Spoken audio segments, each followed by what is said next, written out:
نحمده ونصلي على رسوله الكريم اعوذ بالله من الشيطان الرجيم بسم الله الرحمن الرحيم يا أيها الذين آمنوا كتب عليكم الصيام كما كتب على الذين من قبلكم لعلكم تتقون أياما معدودات۔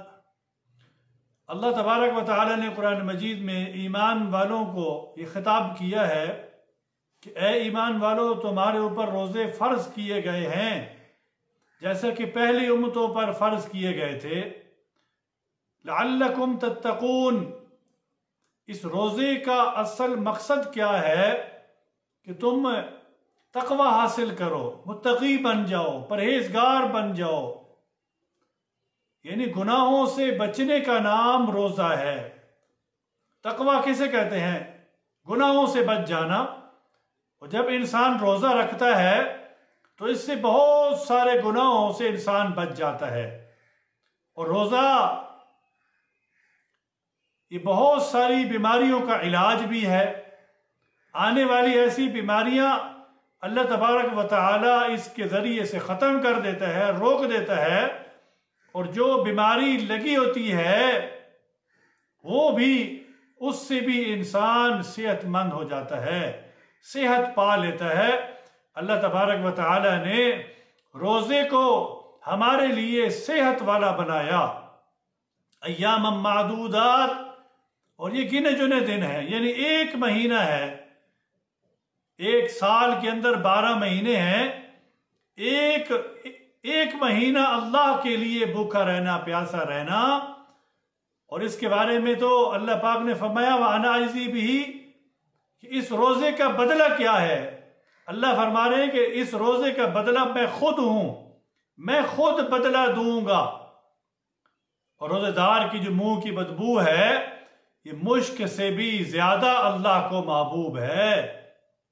انسان کا منہ سے کتنی بدبو آتی ہے، اگر برش نہ کیا ہو، مسواک نہ کیا ہو، منہ سے بدبو آ رہی ہو تو کتنا ہر ایک گھن کرتا ہے، ہر ایک کو پریشانی ہوتی ہے کہ بھئی آپ کے منہ سے بدبو آ رہی ہے۔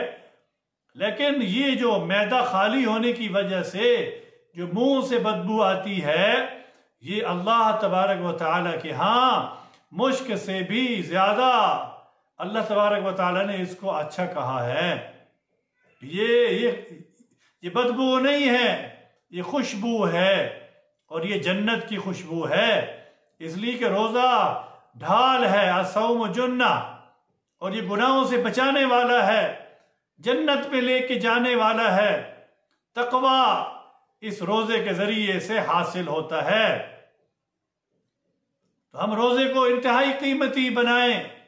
اللہ تبارک و تعالی نے روزے کو انسانوں کے لیے بخشش کا مہینہ بنایا، مغفرت کا مہینہ بنایا۔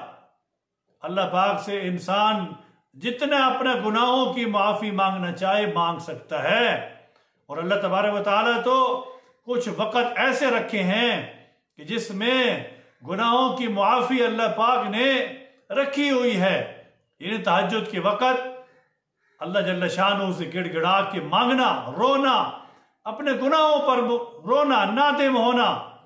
اور اسی طرح افطار کے وقت میں بھی اللہ تبارک و تعالیٰ دعاؤں کو سنتا ہے، قبول کرتا ہے۔